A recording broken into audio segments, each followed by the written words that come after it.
In early June 2025, something unprecedented happened in WWE. The fans revolted. Not over a bad finish, not over poor booking, not over going to Saudi Arabia, but over the release of one man, rtruth. "We want truth" chants echoed through arenas across the country. Social media exploded with over 100 million reactions of support. WWE stars publicly expressed their displeasure. The company faced a level of fan backlash that forced them to do something they almost never do: completely reverse course. When rtruth returned at Money in the Bank, cut off his dreadlocks on Raw the next night, and proclaimed, "I am Ron Killings," it felt like we were witnessing the rebirth of a comedy wrestler into a serious top card athlete. The segment went super viral, racking up 1.5 million views in just 10 hours. And then, nothing. Within weeks, Ron Killings was back to being rtruth, making John Cena jokes and eating F5s from Brock Lesnar in comedy segments. So why did WWE let Ron Killings flop? Let's talk about it. By the way, if you got a favorite rtruth or Ron Killings moment, drop it in the comments. On June 1st, 2025, Ron Killings posted a heartfelt message on social media letting everyone know that he got released from WWE. The reaction to that was immediate and intense. Wrestling fans lost their minds. Social media exploded with tributes, outrage, and disbelief. But here's what made this different from typical releases. The wrestlers themselves were pissed about this. Multiple WWE talents confirmed that this was not a work. They described the, quote, emotional goodbyes and said the backstage atmosphere was one of shock and disappointment. So within days, "We want truth" chants were echoing through Raw and SmackDown weekly, and this went from a WWE perceived internet fan problem to a genuine organic fan uprising that WWE could not ignore. And the numbers don't lie. Truth's announcement post generated over 22 million views. When fans unite this strongly over something, it tends to get corporate attention really fast, especially when it's over a beloved veteran of the sport. And it worked. Only 1 week after his announced release, rtruth shocked the wrestling world by returning at Money in the Bank. Disguised in all black, he unmasked himself to one of the loudest pops of the year, spearing John Cena and helping Cody Rhodes and Jey Uso win the main event tag team match. The return was so last minute that Truth was actually negotiating with other promotions as recently as June 4th, 3 days before Money in the Bank, according to Dave Meltzer. Wrestling promoters and companies were reaching out trying to book him, believing he was truly a free agent. WWE Shop, quick as ever, immediately posted new merchandise, but here's the key detail.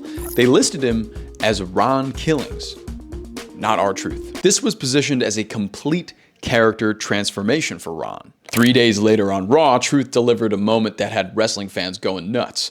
He grabbed some scissors, cut off his iconic dreadlocks in front of a stunned Phoenix crowd, and declared, "The truth has set me free. I am Ron Killings." The segment was electric. Holy shit chants echoed through the arena. The video also went viral instantly, as I said before, over 1.5 million views in just 10 hours. And I'll tell you why. For wrestling fans, this felt like a career renaissance moment for somebody that we all loved. Ron Killings had been a legitimate main event star in TNA as NWA World's Heavyweight Champion. He'd headlined pay-per-views, carried promotions, and showed a ton of promise early in his career. The Ron Killings rebrand represented everything WWE claims to want: organic fan support, viral moments, and a veteran stepping up in the twilight of his career for one last good run. The setup here was perfect. Triple H even publicly thanked the fans for the outcry. Nick Khan was even credited with negotiating the return. But then WWE did what WWE does best. They went in a different direction. So instead of capitalizing on the momentum, they seemed paralyzed by their own success. The viral haircutting segment wasn't followed up with meaningful storylines or character development. Ron Killings was just there. And within weeks, the serious character work was being undermined by comedy segments. The man who had demanded respect was back to calling John Cena his older brother and the guy that he looks up to the most. And the real nail in the coffin, in my perspective, came on the September 12th episode of SmackDown.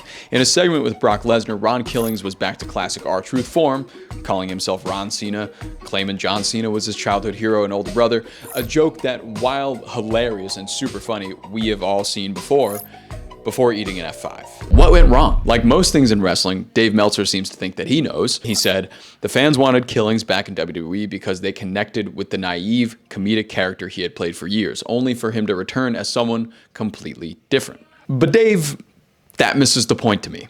The fans weren't just chanting for the old rtruth, they were chanting for his respect. They were chanting for a 53-year-old veteran who had given everything to the business and deserved better than being released via contract non-renewal. The Ron Killings character represented that respect. It acknowledged his real accomplishments, his TNA main event run, his status as a wrestling legend. Reverting him back to comedy really killed that acknowledgement. I'm sure most WWE fans have no idea who Ron Killings was before WWE, but this was WWE's chance to add a new dimension to a character that was white hot upon his return, and they didn't. WWE could have shown Truth in a new light, and who knows, maybe they would have even got another main eventer for a few years out of Ron Killings. I mean, they had nothing to lose, right?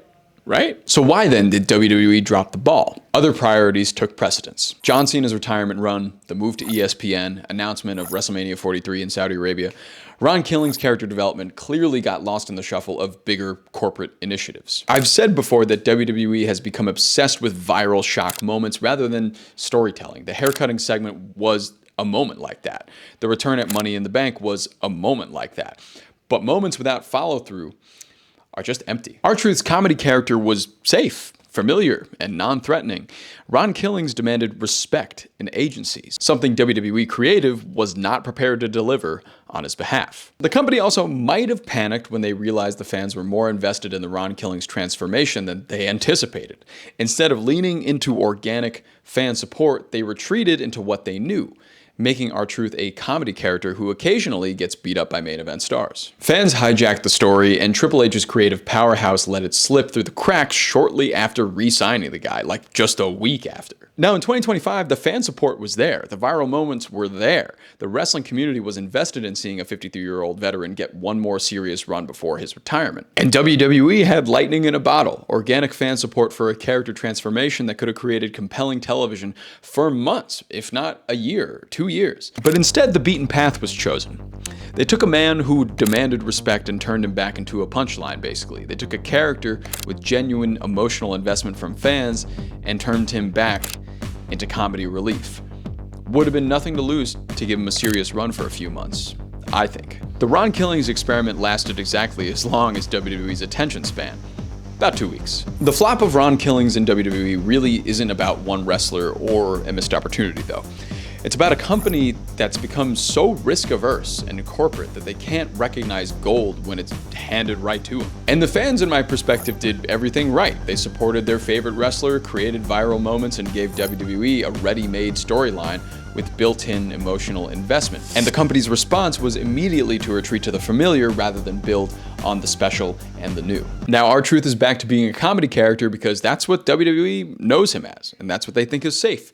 But safe doesn't create legends, and safe doesn't create the kind of organic fan support that forced WWE to bring him back in the first place. The most popular man in the entire medium of wrestling for a brief moment in 2025 has been relegated back to being a mid-card comedy act, and that's exactly why WWE's creative process feels so soulless these days. Ron Killings, in my mind, deserved better. The fans deserved better. And frankly, WWE deserved the opportunity to capitalize on the lightning in a bottle that they chose to waste. Well, there's my 9-minute rant. Do you think that Ron Killings could have been a great character in today's WWE, or was this always his destiny to be a comedy act forever?